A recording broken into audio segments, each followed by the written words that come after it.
Hello.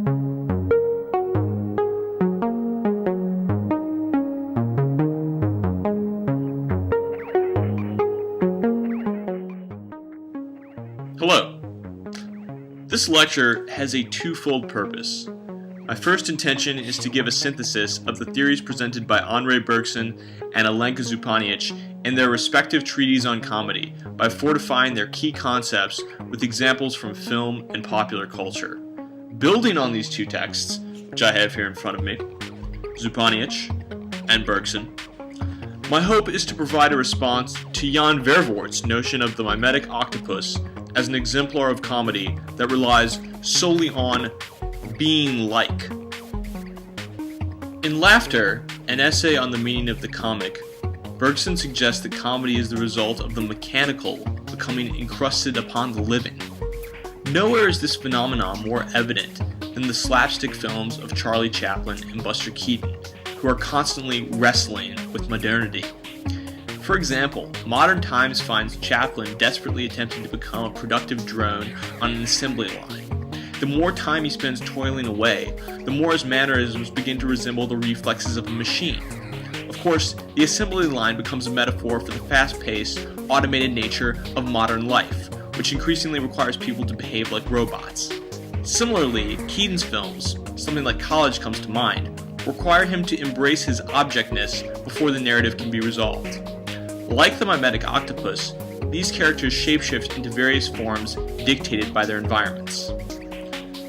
To relate this back to Zupanic, Chaplin and Keaton are firmly within the Lacanian register of the symbolic order, which houses language, societal, and ideological conventions, as well as the law, also known as the Big Other.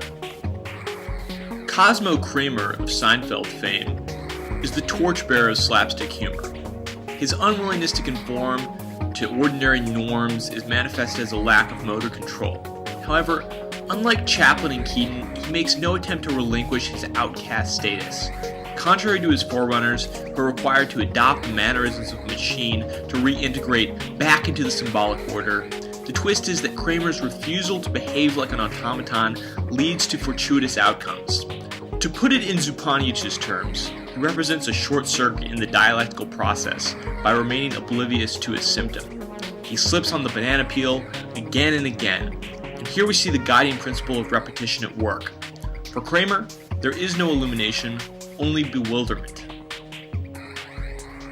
Bergson talks about tragedy and comedy as being two sides of the same coin.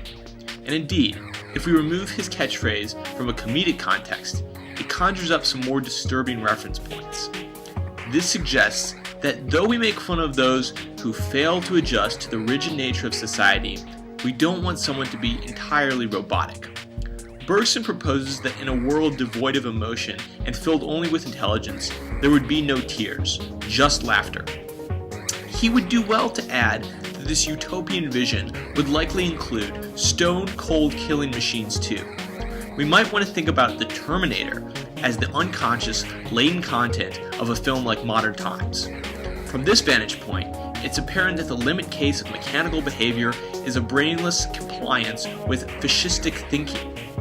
Thus, a line can be drawn from the mimetic octopus to Chaplin to murderous androids, all of which instinctively alter their nature based upon what surrounds them. Each of these figures is hyper-conscious of what exists in the external world, including us. They don't think, they just do. This kind of reflexivity reinforces the stability of our own identity. Let's take a recap of the coordinates that we've set up thus far. On one end of the spectrum, we have the symbolic order, pure intelligence, Chaplin and Keaton, the mimetic octopus, killer robots, death drive, and repetition. Now, what's on the opposite end of the spectrum? I would like to propose the figure of the sloth as an antithesis to the mimetic octopus in forms of comedy that are predicated upon being like. Sloths are the most somnolent animal on the planet, sleeping up to 18 hours per day. And even if we have an inaccurate, romanticized perception of the sloth as a purely idle creature, I'd still like to use it as a theoretical construct, similar to Lacan's mirror stage. Unlike the mimetic octopus, they seem completely apathetic to the external stimuli that surround them. Sloth is therefore the ultimate other because it throws our own identity into question by refusing to respond to our presence. It doesn't think, it doesn't do, it simply is. The sloth is resistant to what Louis Althusser calls interpellation or hailing. This is the moment when someone shouts, "Hey you!" on the street, and we all turn around, imagining that this command was intended for us. Through this process, a sense of subjecthood is formulated. The mimetic octopus responds to our interpellation by enmeshing itself in its environment, thereby reinforcing the power of our own presence. However, the sloth is impervious to this action. When we try to elicit a response from it, we are only met with indifference.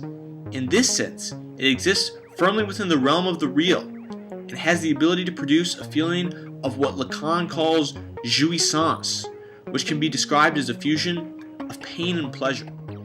This feeling is exemplified by actress Kirsten Bell's viral video Meltdown, which premiered on the Ellen DeGeneres show. In the clip, Bell is confronted with the knowledge that a sloth is nearby and immediately experiences the paralysis of jouissance. Here we might be touching on a type of complex laughter that is triggered in response to agony or fear as opposed to pleasure. This is the discomfort of tickling or the quote-unquote insanity of mad laughter, both of which tap into the alien, unrecognizable sublime of the real. Two things happen when we encounter the sloth. On the one hand, we feel a sense of terror because our ego is immediately thrown into question, and on the other hand, we are in awe, desperately yearning to achieve a similar feeling of nothingness. In an ideal world, we would transcend the burden of the mechanical encrusted upon the living, and indeed, there are in fact people that attempt to engage in this sort of ethos. Of course, the word sloth also has another definition, which is something like the reluctance to work or to make an effort, also known as laziness.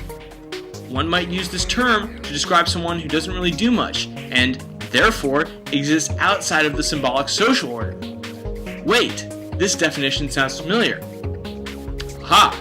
Yes, the sloth seems to be a kindred spirit of Kramer.